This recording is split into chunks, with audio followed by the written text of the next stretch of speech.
It gives me great pleasure to host the event and welcome the delegates and invitees for the day. Today we have with us Mr.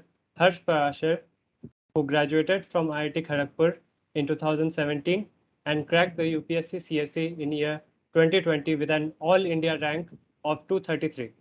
Before joining the services, he has also worked in many companies like McKinsey and Company, Deloitte Consulting, and Zivanta Analytics.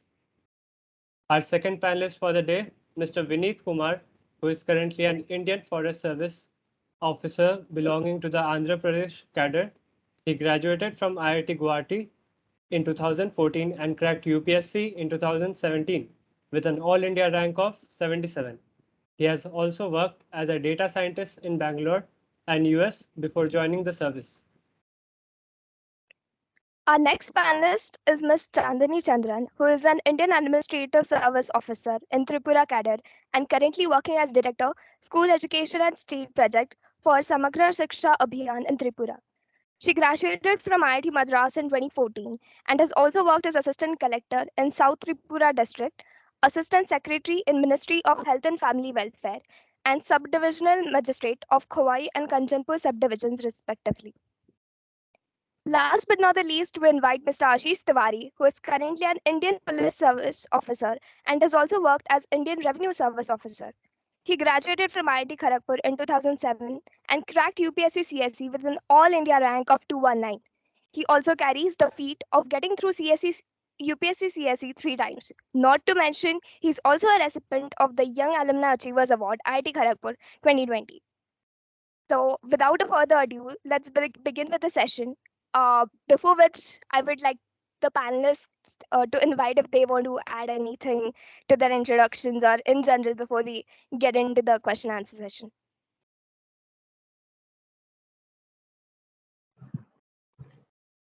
Thank you for having us here. It's great to be back to be speaking with so many young IITians. We were, and I think I speak for everybody, that once we were on the other side of the panel, and it's great to be interacting with you all.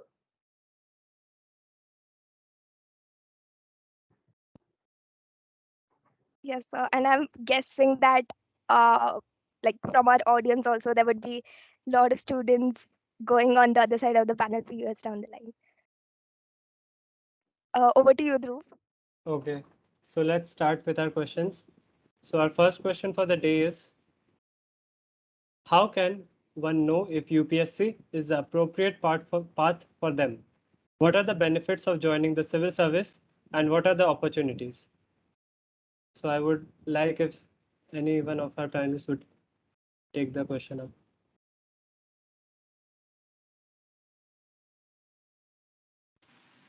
I think I suggest you can just randomly assign to someone rather than waiting. Yes, sir. So, Mr. Harsh, if you would like to. Yeah, sure. So, for me, it was like a long journey. I graduated in 2017, and then I started working. I got campus placement at Deloitte, and then I was working there for almost a year before I decided that I'll start preparing for civil services. Uh, how to know whether it's the appropriate path? I think the last call will obviously depend upon you, but you'll have to analyze two things. First, uh, this is the whether you see yourself being in this role in the long run when you're 60 and you're about to retire either from the private sector or from the public sector, whether you will be happy with what you have achieved over what you have done, the work you have done over the last 30 years, and how would you want that to be to look like. So I think that would be a better uh, a litmus test of whether you should actually jump in the preparation. The second part will be whether you think you will be able to crack the exam, because it's a lot of people have the dreams to clear the exam.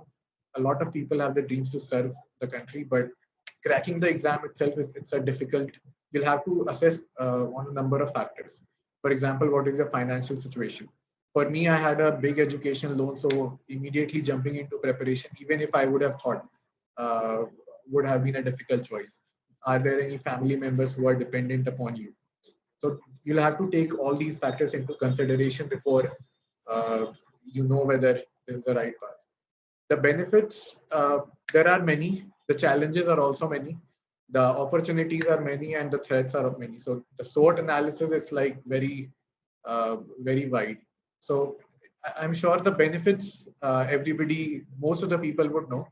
Some of the benefits that I see personally is that it gets you a chance to work closely on the ground, and some of the opportunities are that you get to work with the best minds. You really get to know your country, the place where you have been born, much more closely than the private sector would offer you to do. That's from me. I invite other people to pitch in their ideas. Yes. So if I may pitch in, so I cannot tell you why, if you, it will be an appropriate path for you, what your reason for choosing the civil service should be, but I can only tell you what it should not be. You should not choose civil service just because of the glamour that you see around it. There is a lot of enigma, there is a lot of, prestige that is associated with it. But as I see it, it's not just about power or prestige, it's more about responsibilities than power or prestige, what we see from outside. And you should not take it up just because your friends are doing it or your parents want you to take it up. It should be your decision, because this exam, cracking the exam, requires a lot of perseverance. So you cannot continue this journey unless you are 100% sure that this is the path that you want to take. And never take this exam just to prove yourself. This exam or no other exam in the world is a real test of talent. Civil service requires, above average intellect, a lot of perseverance, and truckloads of luck to get through. So it's a long journey. So whenever you make a decision, you should consider all the factors and be so sure that this is what you actually want to do in your life. Thank you for the answers. So we have a follow-up question also. So if you were set on pursuing civil service in college, would you spend time owning placement-related skills like coding, etc.? So we would like to hear from Ashish sir. I think, can you just put the question 2 on the presentation? So that question is Okay, you could do that. actually a follow-up of this. Right. So first of all, it is good to be among young people. I also believe that I'm young still, and great to see that around more than 200 aspirants are there, and people are inquisitive about civil services. So just to give you the brief background, actually, I did my computer science from in 2007. And I was into investment banking post that. So 3 years of investment banking, and then I actually gave around 3 attempts of civil services. As the previous speaker has already told, that there is some luck which is required. So by God's grace, I got into all 3 attempts. So I got some ranks in all 3 attempts. So I was Indian Revenue Service for 1 year, income tax, and then 2 times I got into police. So I wrote the exams with my trainings. So I will say, yeah, some amount of luck is required, but you are not lucky thrice. Sometimes some algorithm is there. So I will share, whoever is there, I will share. I have written a blog post about how to prepare, what to prepare, how to read, and all those things. Whoever asks me, I try to give that guidance. I have already shared with Vishal the link, so maybe you can share it among yourselves. Secondly, one thing was very clear. Once I was in government, um, I had experience of best of the private sector as well, and the government counterpart as well in my career, and I have been asked multiple times to compare both of the worlds. So I always say that was Baskin Robbins and this is Banarsi Pan. So both of them have their own flavor, and life is all about diversity probably. So it depends on the mindset. I was a person who liked to have kind of diversity in my life, wanted to do something which is meaningful. I wanted to, I mean, though it required a lot of big pay cut also, um, but ultimately, as the previous speaker has already told, that probably you need that service mindset. So if you have that service mindset, you want to like, a lot of people do philanthropy once they get 60 and they are like successful. So if you want to like do service at the very outset, especially in your prime years, then this is probably the right place. But again, the skills that are there. So I was very good in coding. I was very good in finance. I was very good in other extempore and writing and creative writing and all those things. So I feel that over the period of time, I have used all of these within my with my job also. So we have done a lot of we are working with a lot of startups to make some products. So I am working like a CPTO also sometimes because I know a little bit of technology, I know a little bit of governance, little bit of domain knowledge. So I do that kind of stuff also. So those projects actually are scaled up to say UP is a big state. I'm working in UP right now, so it is scaled up to 230 million citizens also. So in private sector, you don't get that much scale in any product.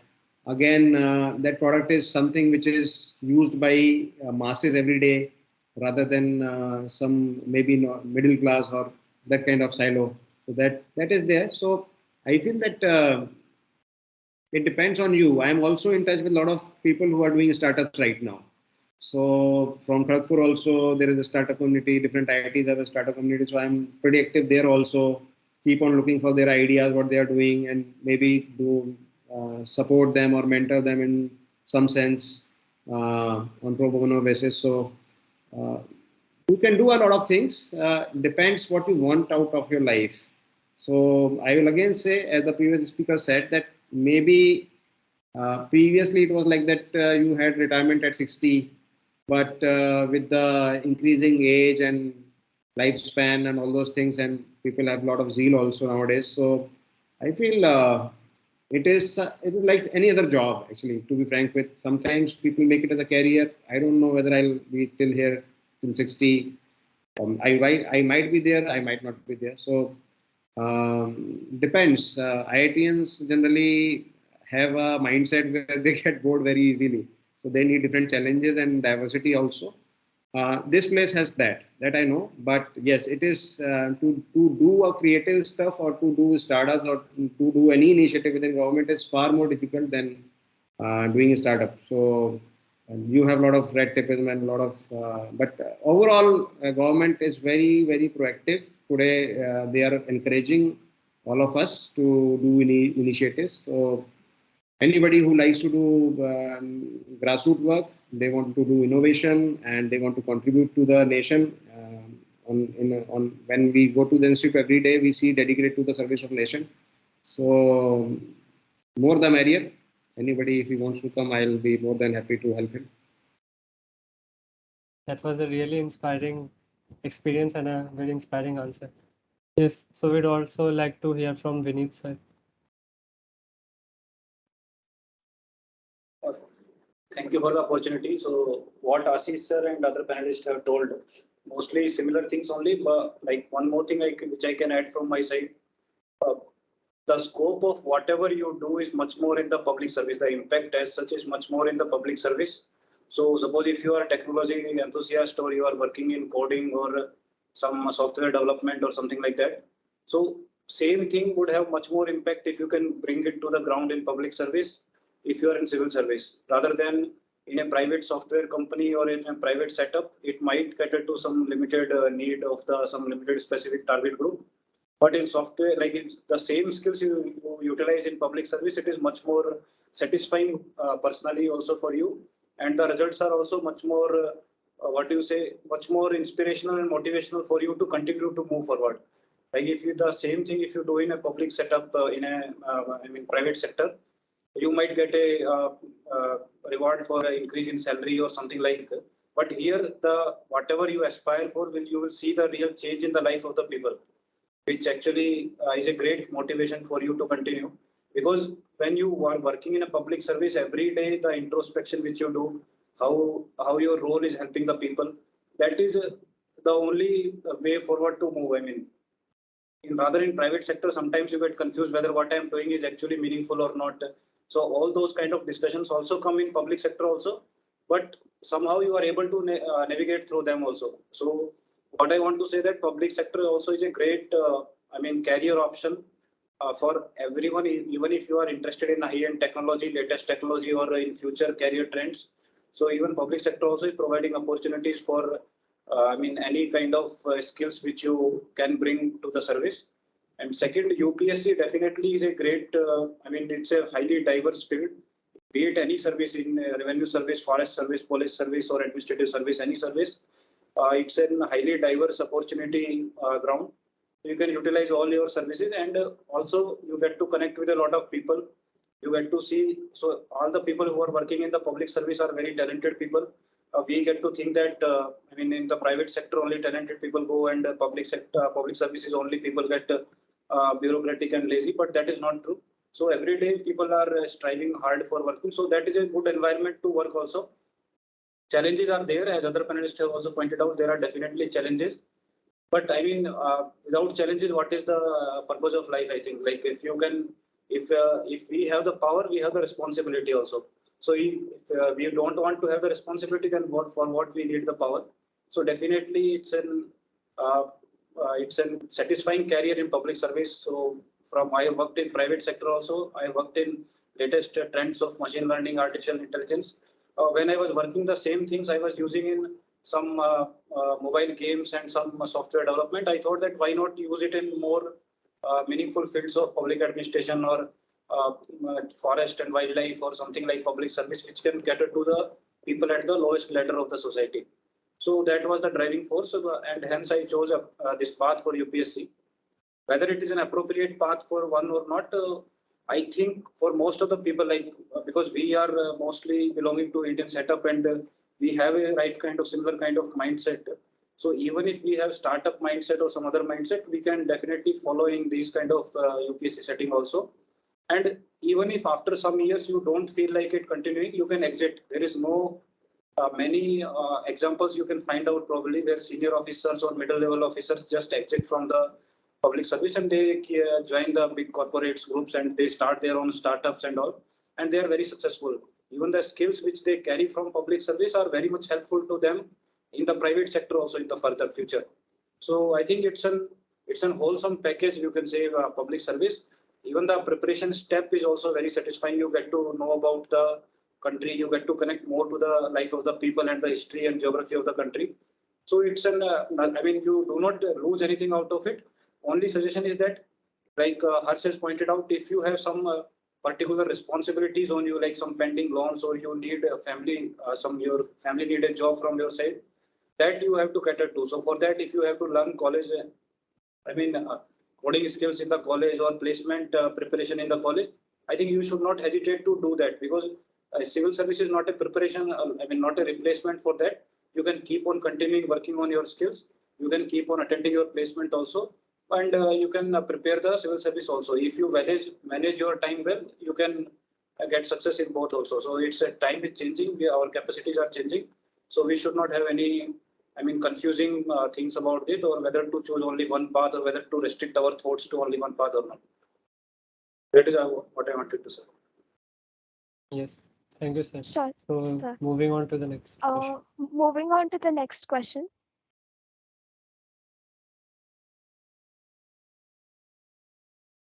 When and how should one start preparing for the UPSC exams? Chandni ma'am, if you would like to take that up first. Sure. When is a question that depends. When you realize that this is your career path, you have to start preparations as early as you can, because it's a very competitive field. As early as you can get a start in the field, now you will be ahead of other aspirants.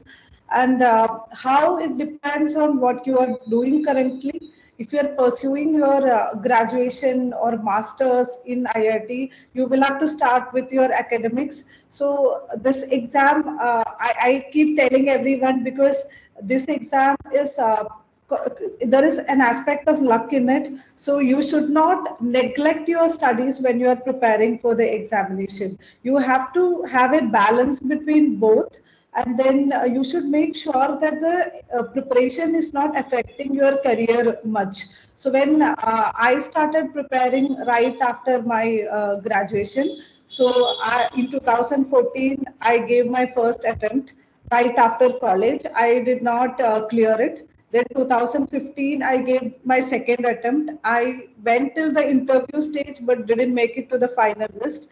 And then in 2016 exam I made it to the final list. So if I could have done it differently, I would have wanted myself to start my preparation a little bit earlier, so that I had some basics when I jumped into the exam right after graduation. Even though I had the civil service ambition and I was sure that I was going to take that path, I did not venture into serious preparation. So if you are aspiring for civil services now, you should start with reading newspapers, brushing up NCRT. The first thing that you should always do is read about the examination, read about the stages, read about the syllabus. You should have the syllabus in your fingertips. When you read a newspaper, you should be able to connect what is happening in the ground to the syllabus points that you have in civil service. That is how you know that you have understood the syllabus. You can work on your communication skills, essay writing skills, and all the skills that you would need for the examination, rather than starting and brushing up the basics, of course, the NCRT books that you have. So just start as early as you can is what I would say, but do it in a balance. Try to balance between your studies as well as the exam.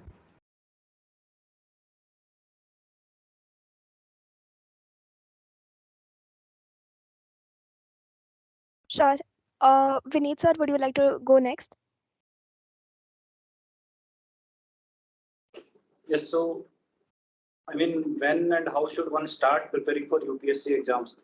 I mean, when means if you have an inclination towards public service or UPSC exam, so you may realize it in first year or second year or third year. So whenever you realize that, you have to, I mean, if you have interest, you will definitely start searching what are the sources. I mean, how will you get through, and so like you will join session in these kind of sessions.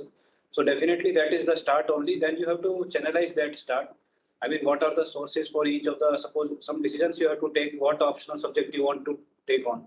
So optional subject, if whatever the interest subject is there, you start taking that. If that is your graduation subject, you can just continue your college education only with more interest and more academically. So that same optional subject you can like for me, my subject was chemical engineering, but that was not an optional. So that one thing I actually feel right now also, that if chemical engineering would have been the optional civil service, I would have attempted it 2014 or 15 itself. But if for you, if optional is there, just prepare your subject very well in the college only, so that will satisfy the major need of the exam.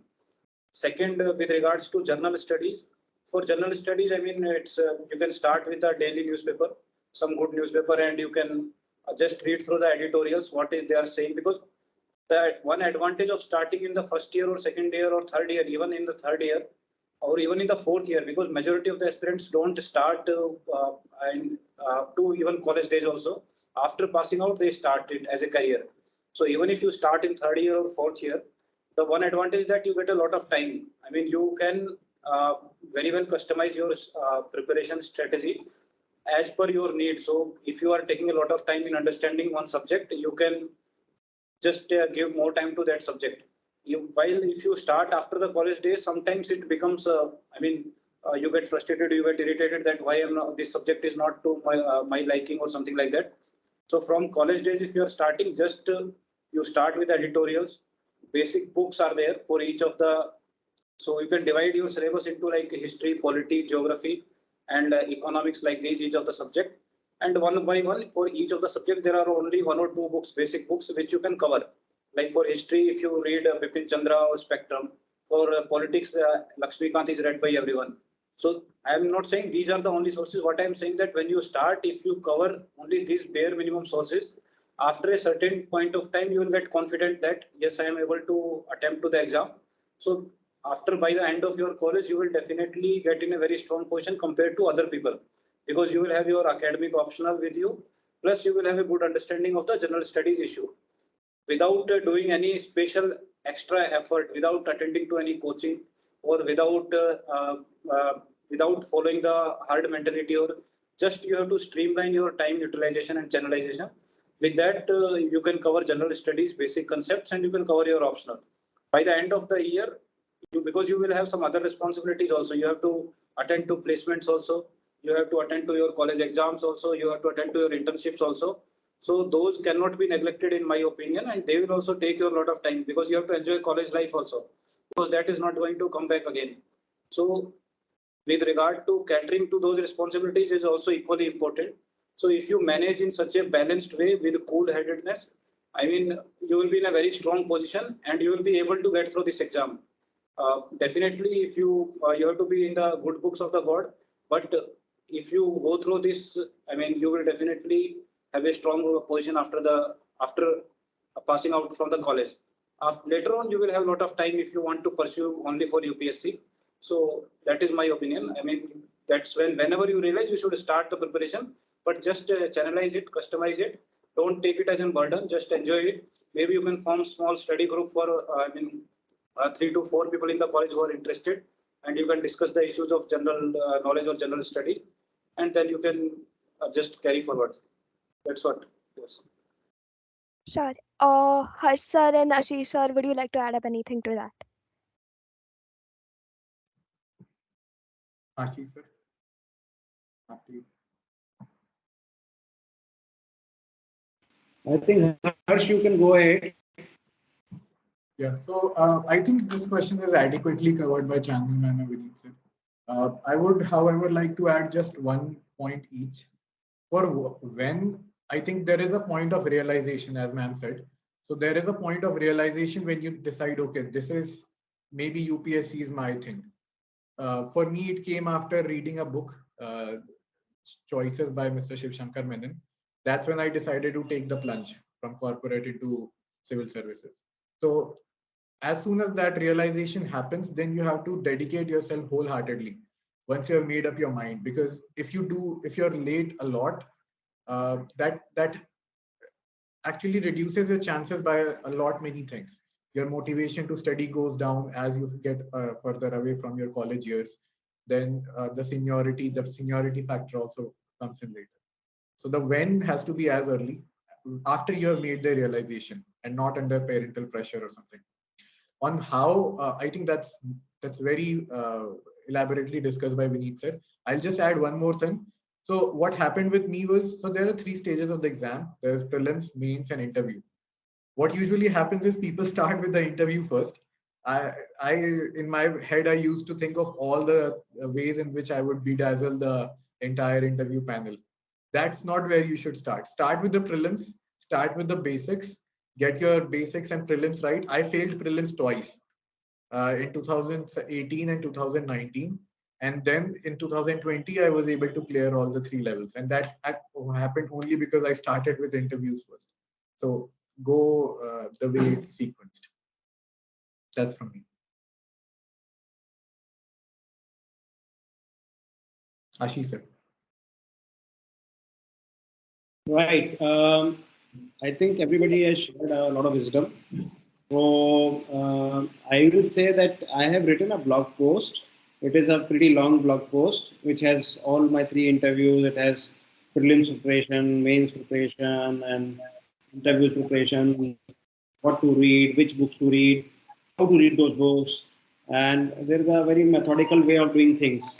So I have just shared it with Vishal on his WhatsApp. So maybe he can share it with the participants on the chat. So I think that will save a lot of time of everybody. They will have a ready reckoner to do the preparation.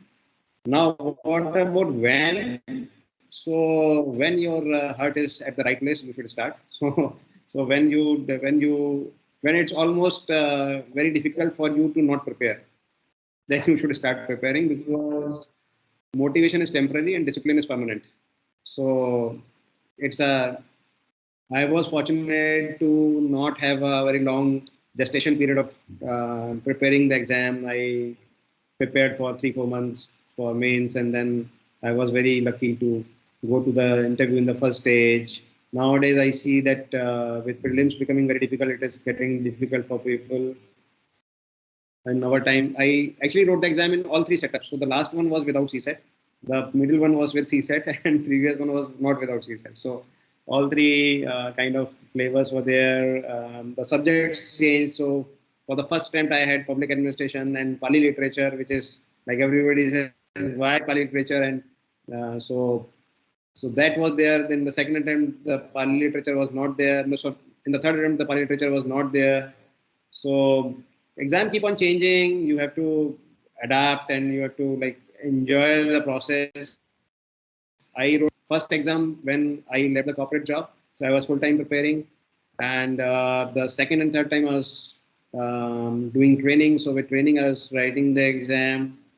So I just liked the preparation because it gives you a lot of exposure. As the previous speaker told that you get to know about constitution, you get to know about the international affairs, you get to know about geography, history, polity, science and technology, and ethics and everything. So whatever you don't study at IIT, you will probably get to see all of that during the preparation. But yeah, it is a very taxing process, and it's not 100% sure that you will be there in the list, and it's a very long drawn process. So take it with a pinch of salt. You should prepare when your heart is right, and how you should prepare, you should just look at my blog. Thank you. Great. So moving on to the next question. So in terms of preparation and difficulty and other factors, how would you compare the JEE and the UPSC exams? So we'd like if Harsh sir would take this up first. Sure. Uh, my memory of JEE is quite hazy. I wrote in 2013, so it's almost 10 years. But in terms of preparation, I think number one will be for UPSC, you definitely do not require coaching at all. That's my experience. I prepared without any coaching class so far, and I think I've understood the process. In JEE, I think it's very difficult because uh, you're still in 11th, 12th, and the subjects they require some degree of specialization. In UPSC, since they expect more kind of generalist questions, the questions are generalist. The answers, the understanding the topic themselves is not very difficult. So coaching is not definitely required. Second thing is in JEE, at least I was I was not very serious with the preparation of JEE, but in UPSC it requires a lot more discipline. And I think third in terms of the exam itself. So JEE also happens once a year, but there are only 2 attempts that you can give, or maybe it's 3. I actually don't recall. Maybe it's two attempts that you can give. In UPSC, that's 6, and for categories, that's even more. So that it becomes really long drawn. They also happen at very different times. In school, you have no responsibilities at all on your head. But in UPSC, it comes at a time right you have graduated out of college. So there is a lot of peer pressure because your peers might already be earning. They might be going on trips that you want yourself going. They might be earning while you are cooped up in a room for a very long time. So these are some of the things that I can think of. Okay. Chandni ma'am, would you like to add something? Nope, nothing. I think he has covered it. Harsh has covered it pretty well. Okay. So Vinit sir and Ashish sir.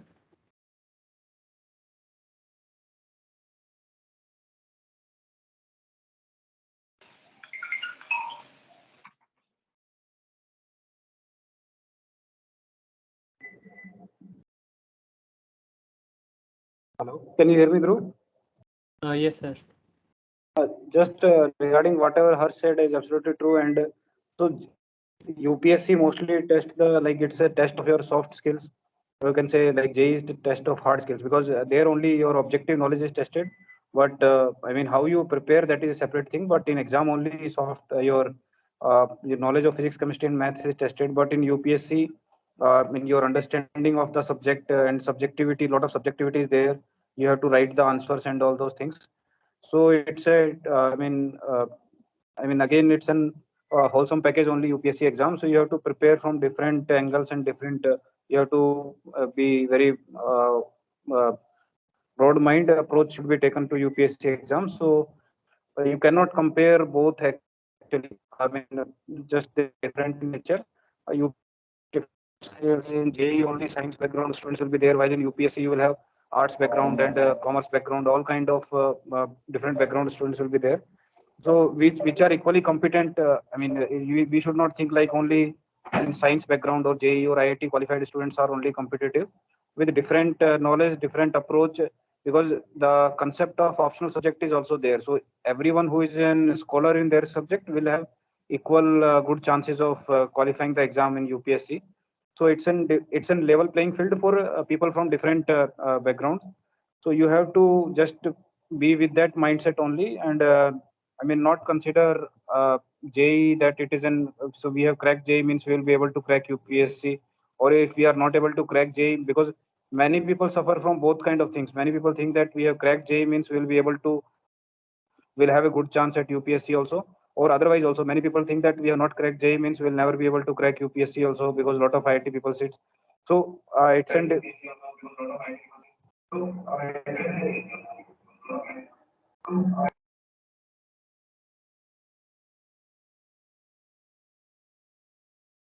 so that's what actually for UPSC you have to approach with a different approach, and it's a different exam. But definitely if you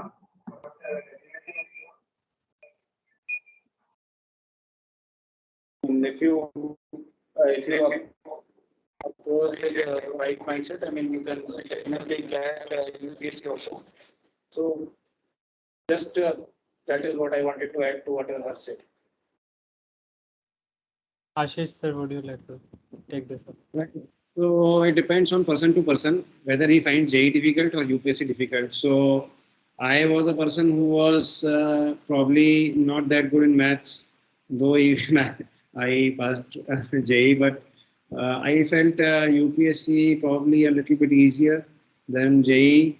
JEE, I think I always used to say when I was preparing that JEE was far more difficult. That I remember. It was a long time back, 2002, but 2002 and 2012. So I think it depends on person to person. My subjects were my optional were arts, on the arts side, public administration and Pali literature.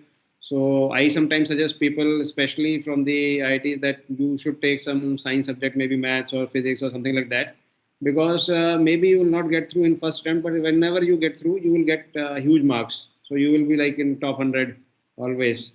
So it's a difficult choice whether you want quick results or you want a result which is like long drawn, but probably the best result. So it depends on your strength. Also, it's a pretty subjective process, as the earlier speakers told. It's a pretty subjective exam. So you should have a flair of creative writing. Maybe you can, as you read a lot, I think you will prepare. You'll do well. So I think with discipline and persistence, anything can happen. So you have to just trust yourself and like go all out with it and devote like 24 cross 7 for 1 year or 2 year, whatever, and you will get good results. I am very sure. Anything you do with discipline and persistence will happen. Sure, sir. I guess after that statement that J was more difficult, a lot of the people in audience are actually thinking now that yeah, we can crack UPSC. So moving on to the next question. I want to add something. I want to add something on this. Ashish said and Vinit said, Yeah. their inputs are very critical here. You have to keep this in your mind, because I started with this issue. I got very good. I think my rank was 610 in 2013. Came in with the mindset that it's going to take me just 1 year I'll be done 18, or at least by 2019, I'll be there wearing that badge on my chest. And now it's 2022. So do not come in with the mindset. There are a lot of people. It depends upon the personality, like sir said. There are people who find JE easy and who find UPSC easy. But that you have cleared JE is no certificate that you are going to clear UPSC, and vice versa as well. Do keep this in mind while you're preparing. Do not underestimate that people from arts background are not going to do well. I think four people from my batch they started preparing with me, and I am the only one who has made it to the list. Three of them are still preparing. So do not start with the idea that UPSC is going to be easy.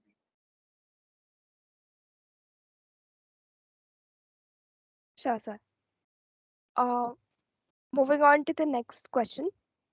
So could you please recommend some resources for both offline and online for the UPSC preparation and if coaching is necessary for it?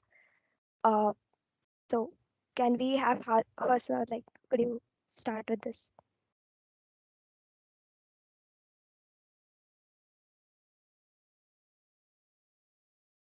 But who did you ask? For? Yeah, her, sir, you can start with it. Uh, I think that's adequately covered. Sir covered this very elaborately, and Ashish sir.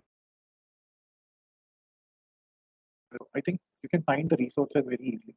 The list of resources is quite standard, and coaching again is not necessary for the process in my mind.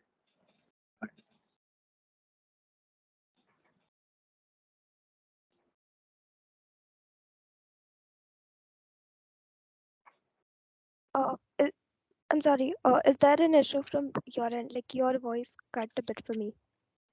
Is it better now? Yes, sir.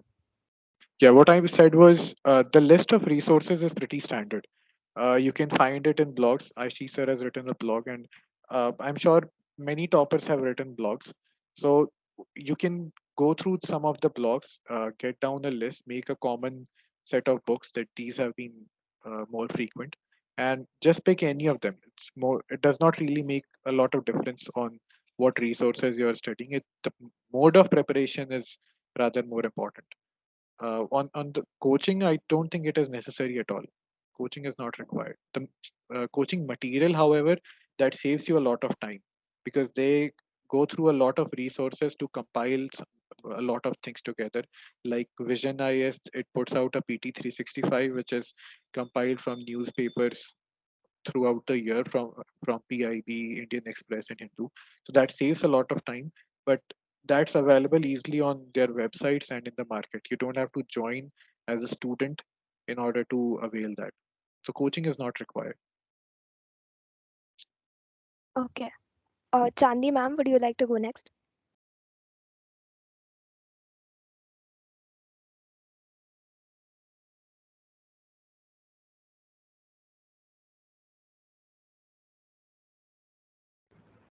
Sorry, I was on mute. As Harsh rightly pointed out, we have discussed some resources earlier also in the conversation. What I would like to add is that when it comes to UPSC preparation, the motto is that you should read what everybody is reading. The common books, the normal books that are prescribed, the standard books which everybody is reading, you should also have good information in that. These rare things which are given to you, those doesn't make bit of a difference in the exam. The toppers, the people of craft, they all went through the same material, not any rare material that is, given to you by saying that nobody has this. And as Harsh rightly pointed out, there are some resources which are easily available to us. Insights have analysis. Then Vision IAS has this prelims 365. So we all have gone through it at the end of our preparation schedules because these help you to refresh whatever you have learned and never ignore the basic books, NCRT or the basic books which are suggested for each subject. If you read one also, it's fine, but always have a good grasp of one basic book in all the topics and don't go for any rare material. If you have extra time and resources, you can go for other material, but the first priority should always be the basic books for UPSC. That's all. Okay. Vinit sir, would you like to add up something? Yes, for the sake of repetition, but I mean to point out the highlight and stress out that point, whatever other panelist has said, that you have to stick to the bare minimum resources, whatever are common. You have to find the common denominator, which is well you can find across the net. That these are the basic books you have to stick to, and because it is in UPSC preparation, sometimes you get driven by the information and knowledge. And in this era of technology, I mean, you can find a lot of resources. Every exam, every topper has their different strategy. So you can find that many number of strategies, and probably nowadays that many number of resources also. But there are certain common sources which you have to stick to, and you have to read through those sources multiple times. So it's not like in JEE we might practice one question one time only, because other time will remember that. But here you have to for not for the remembering purpose, but rather than understanding the different perspective out of the same thing, you have to read through the same book maybe 5 times, 10 times, and because it is a long run process also, so you might not be able to remember everything which you read and gain from while reading the first time in any book. So, for example, for Indian polity, which is a major topic, and prelims and mains also, interview also, and covered through the general affairs also, only one standard book is Lakshmikant book is there, but that book also you have to read many times, like maybe 5 times, 10 times, and every time when you read that book, you will get a different perspective. You can attach different kind of examples to that. You can attach different kind of understanding to your general studies. So that stick to that list. Whenever you start the preparation, just make a list that these are the books which I want to cover from whatever source you can add from the toppers, videos or blogs or coaching institute guidance, but just stick to that list and repeat through those resources again and again, and then improve your understanding of the subject, and then try to reproduce that understanding, through writing or through attempting question papers and through discussions like that. See if you are able to get out some meaningful content outside. And and second thing is that a lot of resources strategy depend on how you are preparing actually. So if you are starting in the first year, maybe you can, some people try to understand the concept and they start with very broad books. So when like for me, actually I prepared while doing the job, and it was a hectic job, which I was used to work since morning to late night also. So for me, time was very restrictive. So in that case, I can't carry the books with me. So I decided to, online newspapers are also there. So with those newspapers, you can study your general studies. Then second, lot of these booklets of monthly affairs and all these affairs are there with from the coaching institutes, which you can carry out. Second, regarding your optional also, so with optional, you can take help of coaching institute.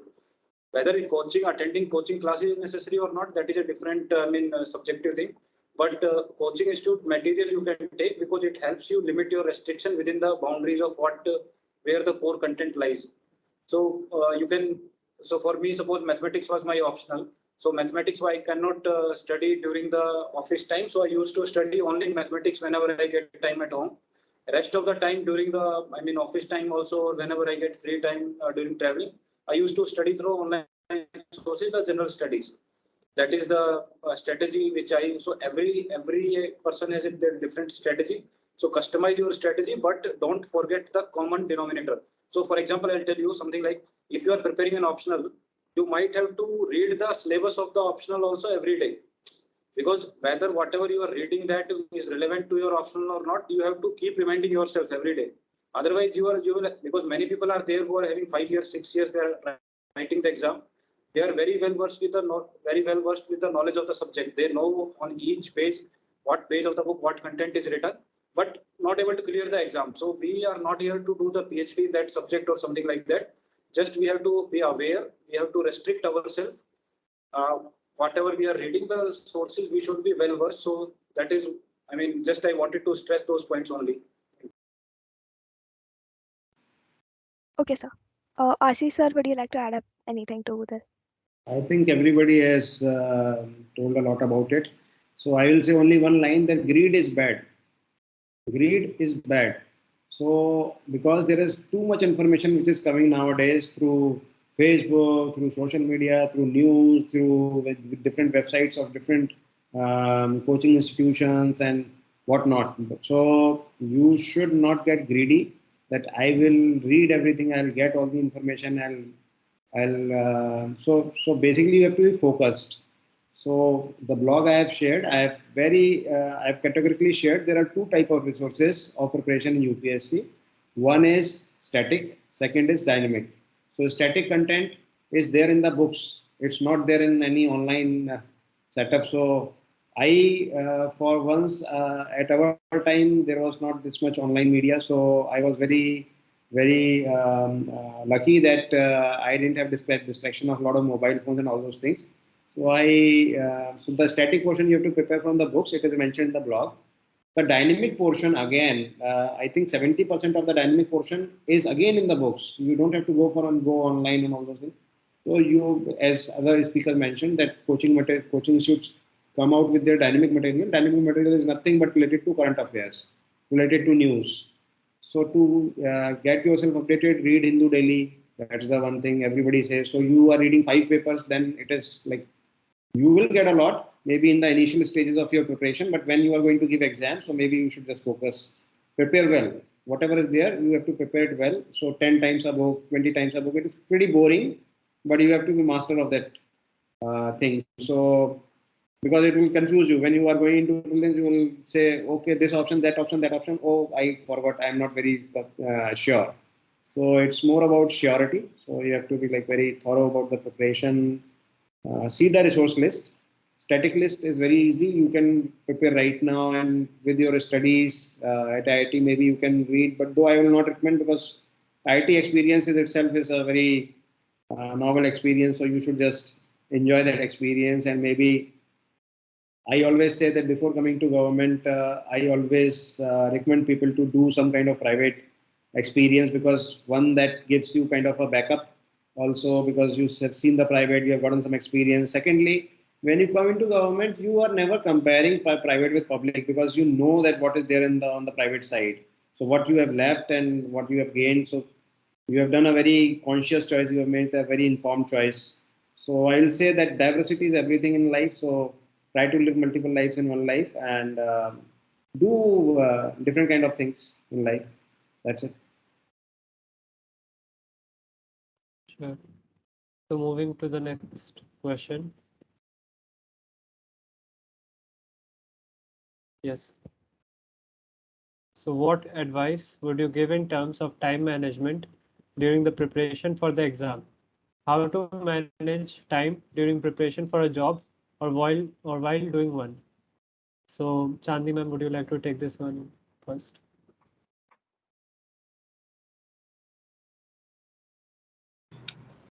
So I won't be the right person to answer this because I've never prepared with a job. I have prepared full time for UPSC. So with respect to time management, there are few things I used to follow that I wanted to share. It might not be the same for everyone. This is a very personal decision, like how you want to manage your time during preparation. So I would say always start your day with something that you love. If you love to go on jogging, running, if you love starting your day with an exercise or music or whatever it is, start with that. It's not a waste of time, but it just fuels you for your entire day.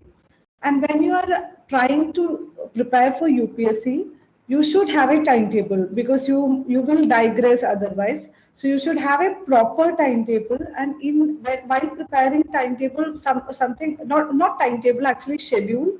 So every day I used to have these targets as to how much I should cover. So I used to make sure that the topics that I covered are from various subjects.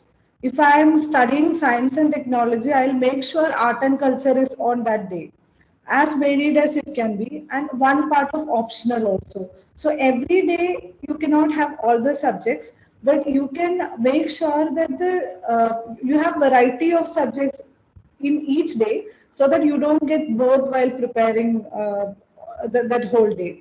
So I used to balance subjects like that. It also ensures that you don't lose touch with any of the topics of UPSC.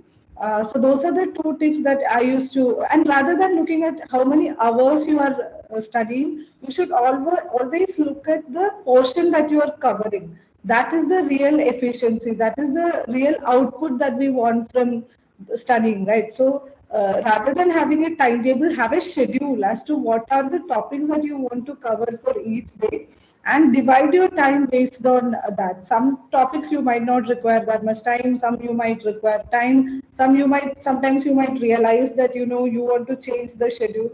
And I would also like to say that there were times when I was feeling low in my preparation. Those days I would just wake up and think like, I will read whatever I feel like reading today. I'll not stick to my schedule today. So that has also happened.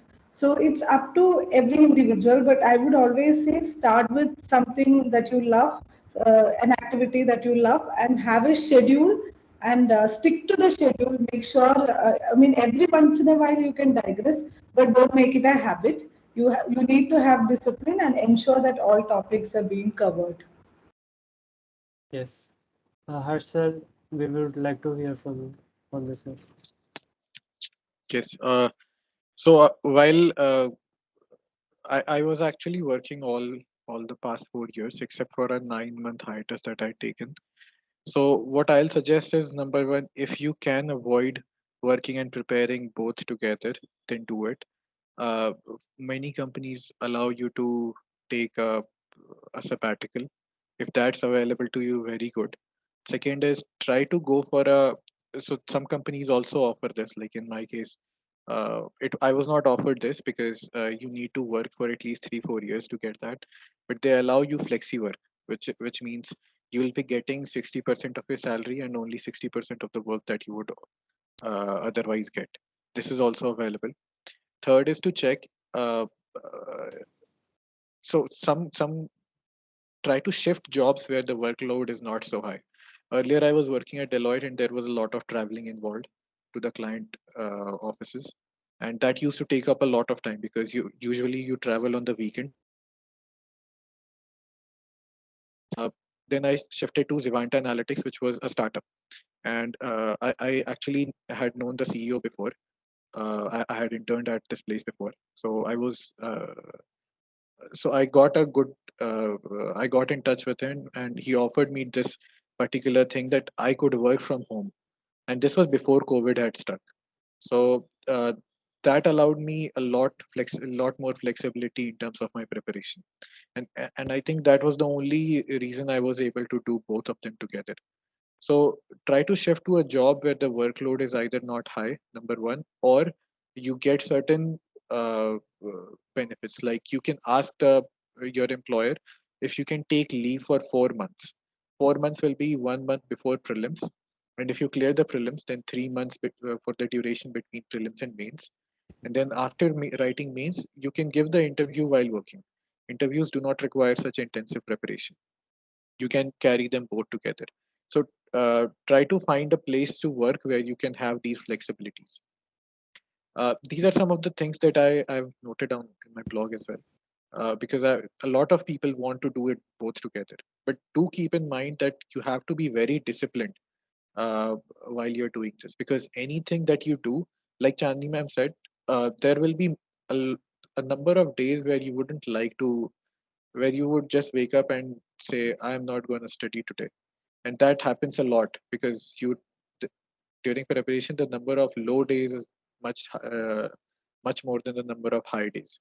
So whatever you do, that already gets extended by twice, and now because of the job, that gets extended 4 times. So you'll have to be try to be as disciplined with the schedule as possible. In further in terms of time management during uh, during the job, try to study in one chunk. So I pick one particular chunk. Either wake up very early and try to have your 4 5 hours of study before you start the day for job, or try to wrap things early and uh, stretch it during the later half of the day. Usually, I used to prefer doing it early because your mind is fresh and you're able to absorb more.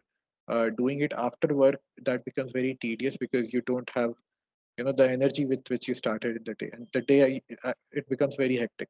So try to try to ensure with your project manager that you set a hard line that you'll start working only after say 10:30 or 11. That gives that 4 5 hours wala chunk. That's going to give you a better uh, advantage than having two blocks of time before starting the day and after your work day is finished. These are some of the tips I can think of. Great. Ashish sir, would you like to add something? Okay, I can just share my journey with this. I start preparing actually with my corporate job. So I used to come back from office and then I used to prepare. So for almost 1 year, I was doing soft preparation like the one that you will be probably doing in IIT. So it was not very intense, but I had a static syllabus with me, so I knew which books to read. So I was just reading it for the fun. I knew that I don't have to give attempt this year.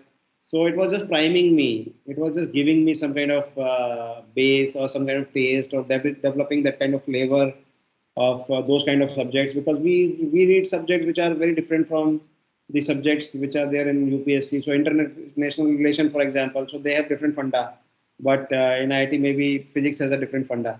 So I did that for almost 1 year. I was with my corporate job. I was having a kind of flavor for the exam. So I got all the books with one of my friend who was preparing full time.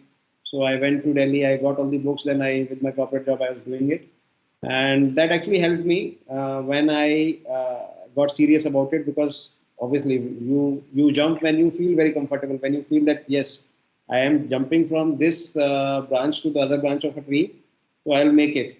So then only you jump, otherwise you'll fall. So it is very difficult, but yeah,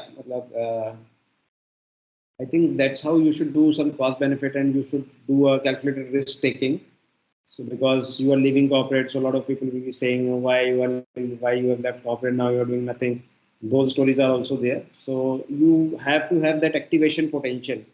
So during the job, maybe you can try to get that activation potential. When you are feeling very comfortable, yes, I know the stuff. Now I can go full time into it.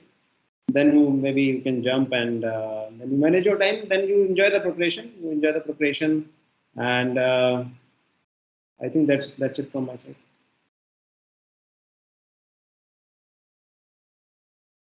Okay. Vinit sir, would you like to add something? Yes, so for me also situation was something similar. Like I started preparing with while I was working also, and then I wrote the attempt exam. My first attempt, it was my first attempt, and I got through luckily in the first only. So complete process except the interview I attended with the while working only. So I wrote prelims, and 1 month before prelims also even I was traveling for the job and even mains, but I was able to take few weeks off during the mains. So what I want to say is that you have to with while working with the job you will have a lot of ups and downs compared to other student. Your highs and lows will be more intense than the somebody who is preparing only dedicatedly for this job. So you have to manage things. Sometimes like my option was mathematics. So if I'm solving some problem at the home, mathematics optional, some topic or something, if I'm not able to solve, I'll think like that, "Arey, what is this? I should leave the job and I should prepare this only. So from tomorrow, I'm not getting any time because." So just you have to, get through those moments. If you are able to get through those moments, you will be able to channelize and streamline your whatever the output you have gained while studying bits and pieces. So it's a more of you have to be mentally strong. You have to manage yourself. Time management is no time. What I can say is that no time is more and no time is less here. Even if somebody has 5 years, there is no guarantee that they are going to crack the exam. And even if somebody is preparing only for 6 months or 8 months, it's nobody can say that you are not definitely not going to. There are people who just study for 6 months or 8 months, but they approach the exam in a right way, so they are able to get through the exam. Second thing with the while working with the job, what I want to say is that it's not a one stage exam. So if it would have been only a prelims exam, you would have given a push for 6 months and you would have cleared the exam. But then there is even if you clear the prelims, there is a next stage waiting for you after 4 months. 3 or 4 months the mains exam. So where you have to show a different kind of skill set, a different kind of knowledge, different kind of practice and writing skills and all those things. So you have to prepare right from the starting. Your planning has to be much more than the person who is preparing without the job. I mean, they have a midway course correction, but I mean, for you, it will not be a course correction. Course correction will be either you have to leave the job or you have to leave the preparation. Like sometimes situation is like that, or you have to delay the preparation, or I mean, you have to think like that, okay, I'll attempt next year or something like that. So if you want to go ahead in that go only, you have to prepare a clear plan. Time management has to be much more stricter and much more concise and restricted compared to somebody who is preparing free-handed with 24 hours dedicatedly for the exam only. So you have your resources should be limited. I mean, you cannot just read and discuss with everyone who comes your way that I am preparing for UPSC exam. So what should be the next amendment in the constitution and all? Because when I was preparing for the exam, I used to get a lot of these thoughts, and I used to, discuss with the colleagues in the office. But that is a wastage of time only. So you have to just stick to your schedule, and you have to remember in office also. Like suppose sometimes while in the office also, you will have work for 1 hour or 2 hours. Then again you will have some break. You might not have some work for 1 or 2 hours. So how do you want to take output of that work that time also? You have to plan for that also. So what I want to just say is that I mean you should have a basic timeline that okay, next 1 month I want to complete my history or my geography.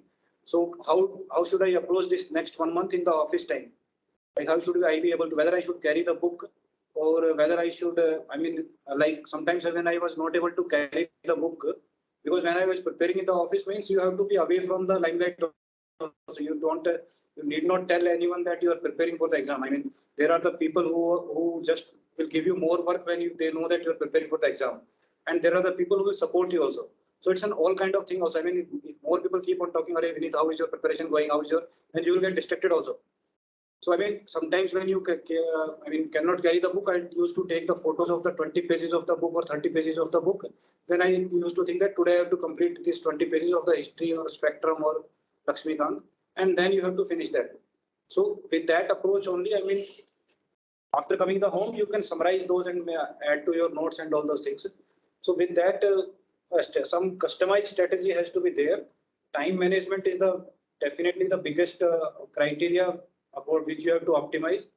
And I mean that sometimes like when you do not get the environment at the home also after coming to, like I was a bachelor at that time, I used to study with the flatmates. So I used to stay with the flatmate also. So they were also having a different lifestyle. So they will all the time whether they will cooperate or not cooperate. That is also you have to. So these are small issues, day-to-day management, which you have to sort out yourself. Because you have every one of us have cleared the JEE exam, a competitive exam, highly competitive exam. So our mind is somehow trained for clearing the competitive exam. So that thing will help you a lot. So I mean, just with that approach, you have to, take up that challenge.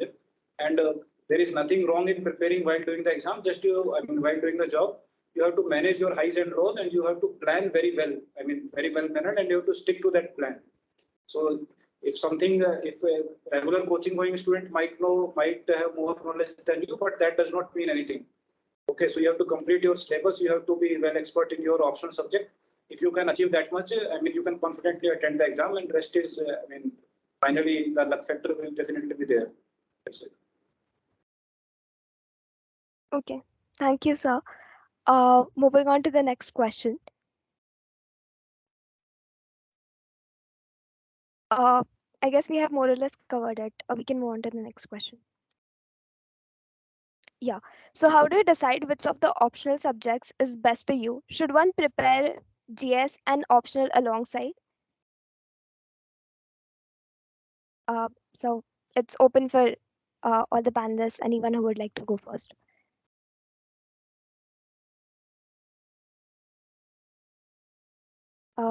Ashish, sir. I think now from here on, I think only one panelist can take one question and we can move forward. I think it's taking a lot of time now. So Yes, I'll sir. take this one. Depends on your aptitude, which optional subject you want to take or the time that you have. I had very less time, so I took public administration and I didn't have even the second subject. So after my prelims, I chose to take the second subject. So depends. If I would have to go back in time and decide, then probably I would have taken some physics or something like that. So it depends on you. Secondly, should one prepare GS and optional alongside? Actually, the optional subject, there is a cycle of scaling also. So public administration had a very good scaling when I was starting, then it went bad. So and now we are saying anthropology is doing pretty well. Sometimes psychology does very pretty well. But what I see with the science subject is that they require a lot of preparation. But if you are really good in them, then you get a lot of marks. That is consistent across the exams. And but again, if you take science optional, then your GS and all those subjects, you have some less advantage in the interview, and also you have to decide. I think it's more of aptitude. Secondly, should one prepare for GS and optional alongside? Yes, yes, definitely. GS, you should just enjoy the process of learning. So you should start with the newspapers. You just go through the blog, you'll understand the process, how to channelize your preparation using GS and optional. Thanks.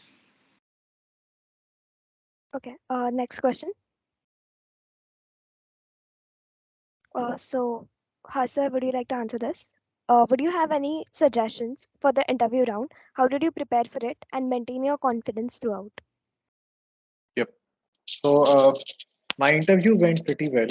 I had Sujata Mehta ma'am's panel. I got 201, which would be considered a good score.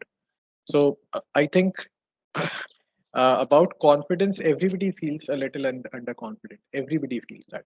It's okay to feel being bogged by the size, by this idea of sitting in the interview in the first round. So for me, I had sat for placements, and I had given at least 2 to 3 interviews before. Uh, so I had kind of that feeling that I'll do good. Second thing is, I gave around 13 uh, mock interviews, which really helped me boost up my preparation. I was very thorough with the kind of my DAF. So DAF is detailed application form. There are two detailed application form every aspirant has to fill. Every candidate has to fill before the interview. The first one is right before mains, and the second one is after clearing mains, before the interviews. There you have to mention in DAF 2, you have to mention your hobbies, your extracurriculars, what you have done before. Those things, sometimes they are taken up by the interview panel, or sometimes they even ask questions of things that are happening around you. So you have to be thorough with both the things.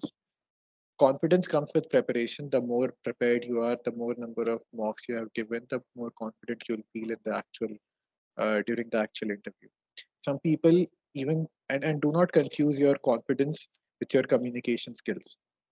I there were people in this foundation course who had scored more than 200, and their English was not perfect.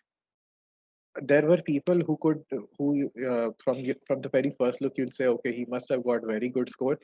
There was a girl, and she got 160. She looked very confident. She spoke very nicely and sweetly, but she got very less score. And she's also mentioned that she had prepared very well. So there is a lot of luck and subjectivity attached to interview round that can actually boost your rank in the rank list. That wouldn't decide whether you are in the list or not, but that decides which cadre and which service you're going to get, because those 30-40 marks, they make a lot of difference.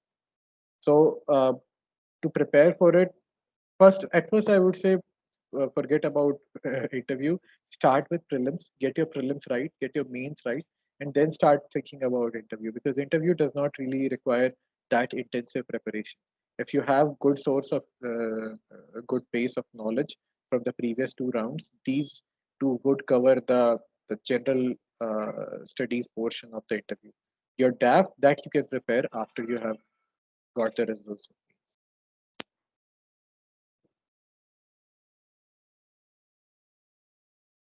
Okay, sir. Okay. Moving to the next question. We have a few Previous questions slide. from the chat. Yes. So actually, we have a lot of questions from the chat, but unfortunately, since we are falling short of on time, we'll just take one or two of them. Um, so I'll just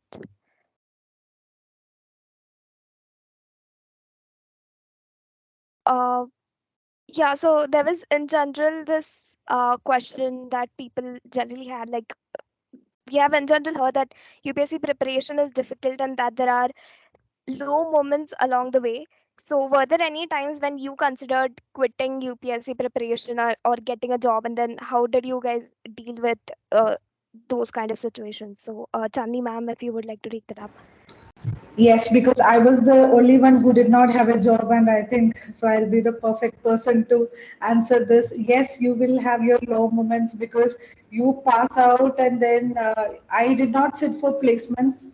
This is all I had. I could see my batchmates getting jobs, going for higher studies, everything. And the first attempt I gave, it was right after college, so I did not even clear the prelims. It did not matter to me much because I was not very prepared then. Then I undertook one whole year of preparation dedicated only for UPSC, and then I went till the interview stage and did not make it. It was very devastating because you go through all stages and you're all confident that you will make it, and suddenly you realize that you haven't made it and you have zero option. You did not sit for placements. You then What I used to do was crack exams. I cleared JRF. Then I had masters, so I cleared JRF. I cleared PhD entrance of ISI. I cleared CAPF exam. So whichever exams used to come on my way, I used to go sit and clear to make myself like confident that I'm on the track. I'm good at cracking exams. I can do it. And these are the times when you always you thank your family for the great support that they will provide you. This would matter the most if you are preparing independently without a job. So you will have those moments, but it's always it depends on how strong your ambition is and how committed you are in achieving that. So if even if you start thinking about other options and giving other options, now you don't really leave it. When in my experience, if you have deep passion, now you can never quit. You will always keep trying, keep doing as much as you can till the six attempts are over at least. So yeah, that is when you have lows, uh, you will have lows if you're preparing like that. You should not have Facebook. You should not look at your batchmates getting cars, buying houses, etc., etc. 2 years, 3 years you have not done anything, that then you should always have a group of people you prepare together who want you to succeed, and you genuinely want all of them to succeed. That gives a good dynamics to the group, and that such groups can help you clear the exam, and they will be your lifelong friends also. So try to find such groups to instill confidence in yourself.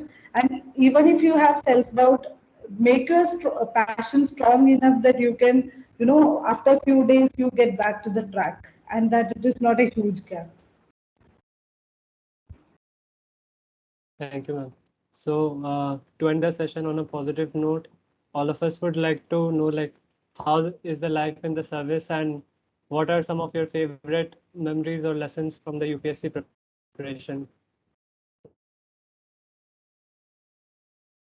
I mean, how first part of the question is how is the life in the service? That's what, right? Yes, sir. Yes, sir. So life is pretty good. I mean, anywhere the grass is always greener on the other side. That I mean, you must be aware of that thing. So because I have worked in private sector and public sector, so as Ashish sir told, like sometimes there are people in the service who have not worked in the private sector. So they keep on asking me, "Are you were working as a data scientist or something like that? Why you have left and came into the forest service?" So to them, I do not answer and I just smile because I know that side of the field also. And there are people in the private sector also who have graduated with me from IIT and then later did MBA from IIM Ahmedabad, Bangalore, and everywhere. And they are asking that, you were working there in the private sector, why you went to the public field like that? So to them also, I do not answer because I know what is there in the public sector. So I mean, it's an very nice experience here to be here public sector and be it any service, like because when you start the preparation you will get a lot of ideas about the service also, be it any service. I mean, just it has to be the Indian and service, whatever in between does not matter much. there are services like IAS and IPS. Definitely, you get more public exposure and all. So I mean, you should try for all the services. But anywhere in public administration or civil service, the career is satisfying. Even in the forest service, like when I wanted to more of an field experience. When I was working as a data scientist in Bangalore, it was more of a desk job. So I used to just stick to my computer and laptop and every day, whether office or home, and just on Friday and every Friday you will complete, and then you will wait for the Saturday or Sunday you have to spend at the you have to do some party. That was the compulsory culture, but I didn't like that lifestyle. So I thought that why should not I go to the field where I can work in the office also, in the field also. So now in the forest service, I mean, just anytime it's like a vacation for me also. Like whenever I get bored of the office work, I just go for the field inspection. So whenever I get a board of the field inspection, I just read some, file. I have to work on the files also. So it's a mixture of both of the things.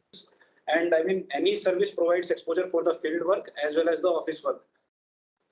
So it's a very good, sweet spot which you are able to find in the service ready-made for you.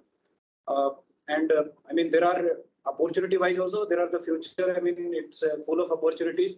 If you want to go for higher education, if you want to, go for the deputation, you want to work in the other departments. I mean, it's not like forest service is restricted to forest only, or some services restricted to other that domain only. You can work in other domains also, and you can, become an expert in other domains also. So all things are there. So I mean, it's a very good career in civil service in general, in public service. And I mean, I think we should, if you have an inclination for public service, you should go ahead with the preparation without any double thoughts. But because you are in the IIT, you should enjoy that life also. I mean, and what are the best preparation memories from the UPSC? I mean, that phase itself, whenever I remember that UPSC was the most challenging phase for me, more challenging than the JEE. So, and especially the fact that I prepared with the job, so it was more stressful. Was definitely, now whenever I look back, it gives me, what I can say, I cannot justify that in the words. So it's just a feeling which I can say that it's a special feeling. So that's what I wanted to say from my side. Thank you. We would like to hear from all our panelists. So Harsh sir.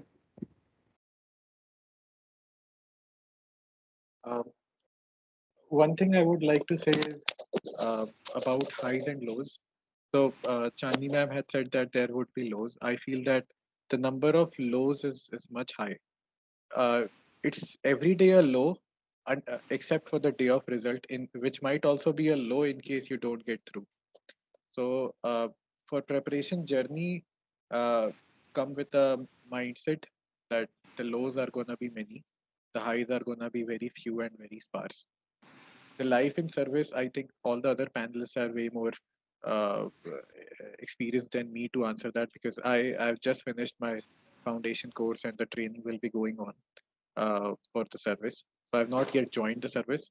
For preparation, I think the best that rush of adrenaline comes only on the day of result, and after the entire process that you have gone through for more than 2 3 years, and you see your name in the list, that adrenaline rush that keeps you going for the next result, for the next attempt.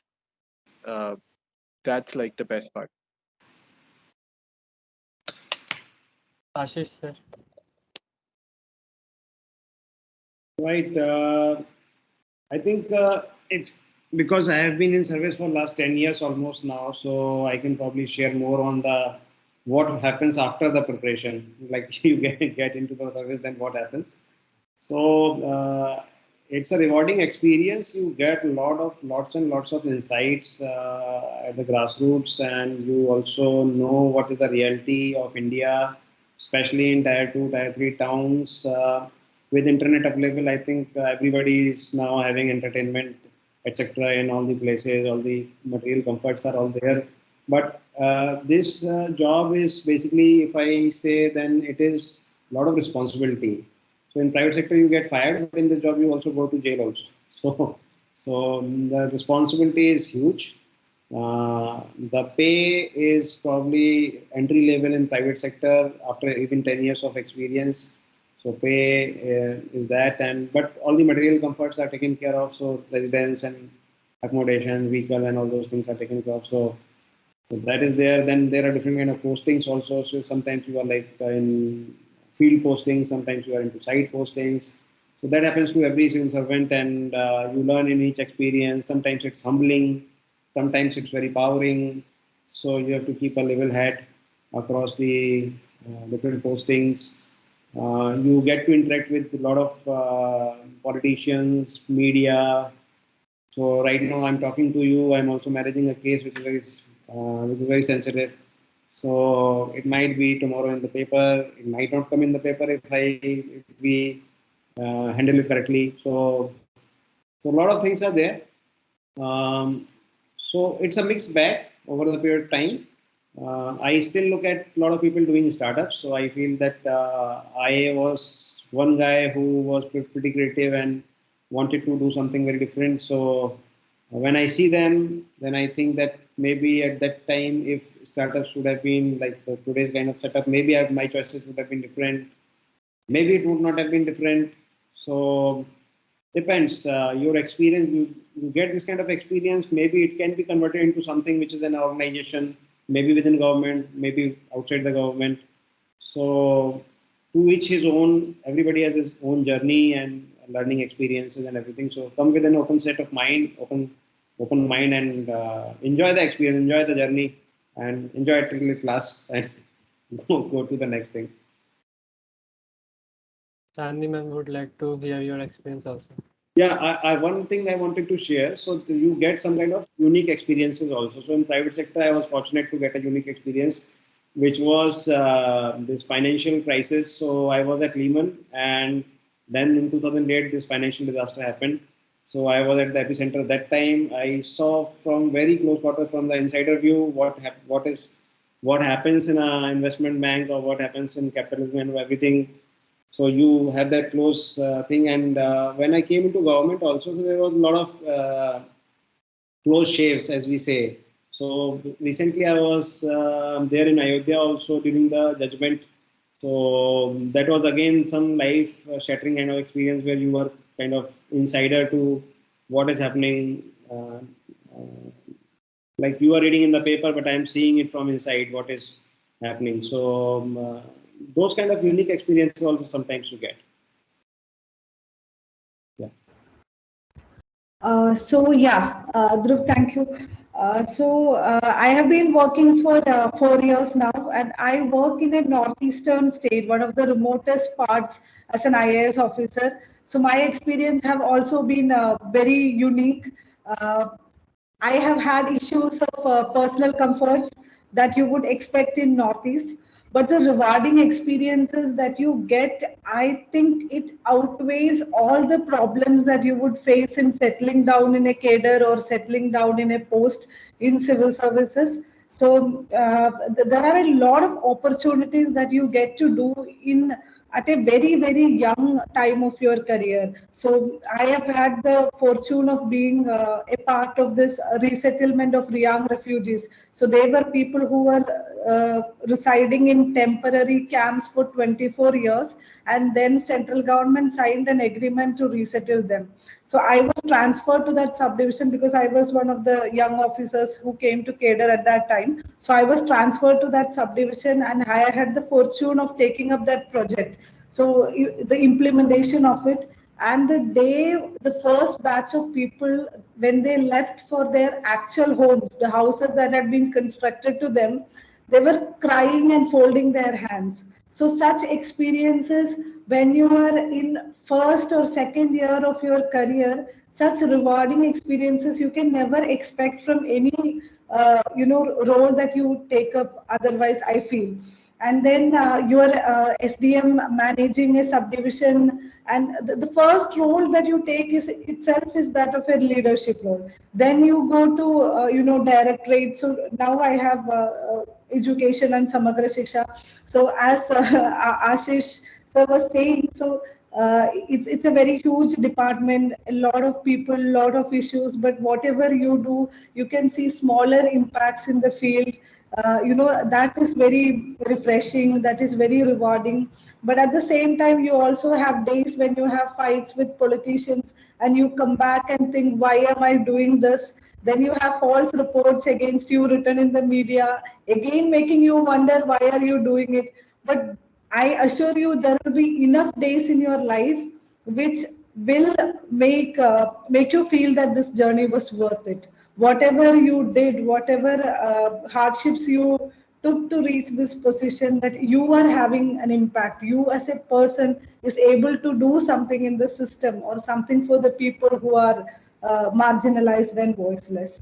And even otherwise. So I would say it is a very rewarding experience. People have a lot of misconceptions when you get cadres in Northeast or far off places that they're not doing anything, or like there are no facilities. It's nothing like that. It's in every role that you have been given. As far as I am concerned, every role I've been given in the past 6 years, I've always felt that it was meaningful, and I was able to contribute at least a little bit to it. So that's it. Thank you. I guess like after listening to all those experiences, it literally, I mean, left me at least in goosebumps. Uh, So, yeah, this marks the end of the session, and I would like to thank all the panelists for taking out time and joining us today, and despite their hectic schedule. And I'm sorry for the like extension that we had of 10-15 minutes. I'm sure the audience has gained valuable insights, and we hope that some of them are on the other side of the panel a few years down the line.